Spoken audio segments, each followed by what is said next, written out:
কুমিল্লার মুরাদনগর উপদেষ্টা আসিফ মাহমুদের বিরুদ্ধে ষড়যন্ত্রের প্রতিবাদে আয়োজিত বিক্ষোভ সমাবেশে হামলা হয়েছে। এছাড়া ধাওয়া পাল্টা ধাওয়ার ঘটনাও ঘটেছে। এ সময় ইউপি সদস্য সহ আহত হন বেশ কয়েকজন। বিকেলে উপজেলা সদরে এই ঘটনা ঘটে।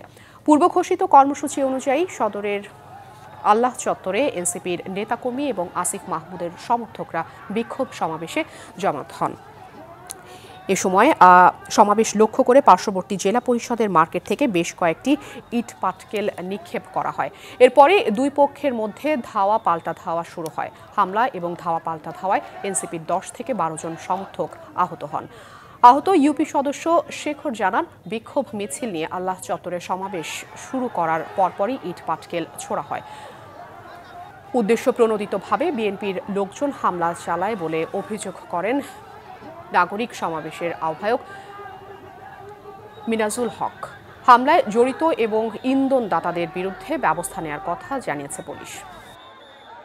সারা মুরাদনগরের জনগণ আমরা মিছিল করতেছিলাম শান্তিপূর্ণভাবে। সেই মিছিলের উপর শতে শতে হাজার হাজার ওই জেলা পরিষদের মার্কেট দোতলা থেকে ইটপাটকেল নিক্ষেপ করে আমাদেরকে কারো মাথায়, কারো গাড়ি, কারো ট্যাঙ্কে বিভিন্নভাবে 50 জন আহত করছে। তারা হইল এই বিএনপির কাইকুবা সাহেবের অনুসারী।